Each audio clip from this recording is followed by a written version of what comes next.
ধর্ষণে অভিযুক্ত জামিনে মুক্তি পেয়ে ফের হুমকি। জামিনে মুক্তি পেয়ে ফের ধর্ষণের হুমকি দেওয়ার অভিযোগ উঠছে। রায়গঞ্জ থানায় নির্যাতিত অভিযোগ দায়ের করেছেন অভিযুক্ত যুবক স্থানীয় বিজেপি কর্মী বলে জানা যাচ্ছে। ধর্ষণের অভিযোগেই তাকে গ্রেফতার করা হয়েছিল। নির্যাতিতার মেডিকেল রিপোর্ট জমা না দেওয়ায় জামিন পায়।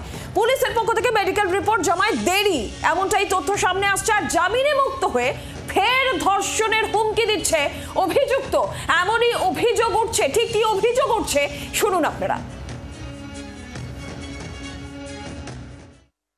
এটাই চাই যে আসামির শাস্তি হোক। আসামি কি করে এই 2 দিন জেল খাটে বাড়ায় যায়, আবার আমাকে আবার টর্চার করছেন। আবার উনি হলো ফোন করছেন, ফোন করে আশেপাশের লোক আসে বলছে যে আমি কেন ফোন ধরছি না, এটাই বলছে যে আবার ও আমাকে ধর্ষণ করবেন। কেমন করে কি করে ছাড়া পায় এগুলো আসামি 2 দিন জেল খেটে? আমি এটাই জানতে চাই। আমরা আরো বিস্তারিত ভাবে জানবো। ভবানন্দ সিংহ সরাসরি রয়েছেন আমাদের সঙ্গে। ভবানন্দ, কি করে আসামি ছাড়া পেয়ে গেল? নির্যাতিতা তার এই বক্তব্য, তাকে আবারও হুমকি দিচ্ছে অভিযুক্ত। গোটা বিষয়টাই পুলিশের কি বক্তব্য? পুলিশ মেডিকেল রিপোর্ট দিতে জমা করেছে, এমন অভিযোগও তো উঠছে।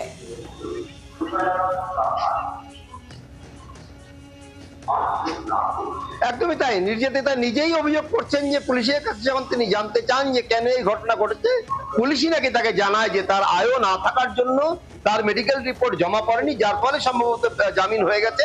এই বিষয়টা পুলিশ খতিয়ে দেখবে এমনটা নির্যাতিতাকে আশ্বাস দিয়েছে, এমনটা নির্যাতিতা আমাদের জানিয়েছেন। তবে পুলিশের তরফে এখনো পর্যন্ত সরকারিভাবে কিছু জানানো হয়নি। তবে আমরা পুলিশ সূত্রে জানতে পারছি ইতিমধ্যেই তৎপর হয়েছে পুলিশ, এবং একটা এরকম ধর্ষণের মতন স্পর্শকাতর ঘটনায় অভিযুক্ত জামিন পাওয়ার পর ফের হুমকি দিচ্ছে এটা জানার পর পুলিশ কিন্তু যথেষ্ট তৎপর হয়েছে এবং সেই অভিযুক্ত ব্যক্তিকে তারা ধরার ব্যবস্থা করছে এমনটা জানতে পারছি। এবং পুলিশের কর্তারা ইতিমধ্যেই নির্দেশ দিয়েছে যে ওই ঘটনায় পূর্ণাঙ্গ তদন্ত করা এবং কোনোভাবেই কোনো দোষী ব্যক্তি রেহাত না পায় সেদিকে নজর রাখা, এটা পুলিশের কর্তব্য। সেটা মনে করিয়ে পুলিশের বড় কর্তারা ইতিমধ্যে রায়গঞ্জ থানায় সাহস কি করে হয়? জামিনে একজন মুক্ত হয়েছে এবং সে মুক্ত হয়ে ফের ধর্ষণের হুমকি দিচ্ছে নির্যাতিতাকে।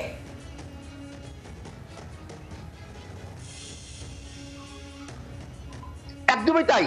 এই তথ্য যখন আমরা যাচাই করতে যাই এতটা সাহস তার কোথা থেকে হয় আমরা জানতে পারি। এলাকায় ওই ব্যক্তি যথেষ্ট প্রভাবশালী, তিনি বিজেপি কর্মী, তার একটা দাপট রয়েছে এলাকায় এবং সেই দাপটের থেকেই কিন্তু তিনি হুঁশিয়ারি দিচ্ছেন। তার ফোন নির্যাতিতা না ধরায় লোক পাঠিয়ে নির্যাতিতাকে তিনি হুমকি দিচ্ছেন কেন ফোন ধরছে না, এবং এই ধর্ষণের অভিযোগ না তুললে তাকে আবারও ধর্ষিত হতে হবে এবং তার স্বামীকে প্রাণে মারা হতে পারে, দেওরকে মারা হতে, এরকম অভিযোগ করা হচ্ছে। এই সব মিলিয়ে কিন্তু ব্যাপক চাঞ্চল্য ছড়িয়ে গেছে রায়গঞ্জ এলাকায়। নিরঞ্জনা, ভবানন্দ, ধন্যবাদ। আর রাজনৈতিক মহলের প্রতিক্রিয়া আমরা পাচ্ছি। শাসক দলের তরফ থেকে কি বলা হচ্ছে? তৃণমূল মুখপাত্র তন্ময় ঘোষ কি বলেছেন তিনি, এবং বিজেপির তরফ থেকেই বা কি বলা হচ্ছে গোটা ঘটনায়? সজল ঘোষের বক্তব্য শুনবো। এই ঘটনায় পুলিশ প্রশাসনের ভূমিকা নিয়ে প্রশ্নই ওঠে না, কারণ রাজ্য পুলিশ যতগুলো কেস করেছে সবগুলোই দ্রুত ফাস্ট ট্রায়াল কোর্ট দিয়ে শাস্তি হয়েছে। আপনারা দেখেছেন গত 6 মাসে এরকম 4টি কেস ঘটেছে। এক্ষেত্রেও যদি পুলিশের পক্ষ থেকে কি ঘটনা আছে সেটা দেখে নিয়ে নিশ্চিতভাবে দেখা হবে। তবে দলীয় পক্ষ থেকে এদের কোনো জায়গা নেই।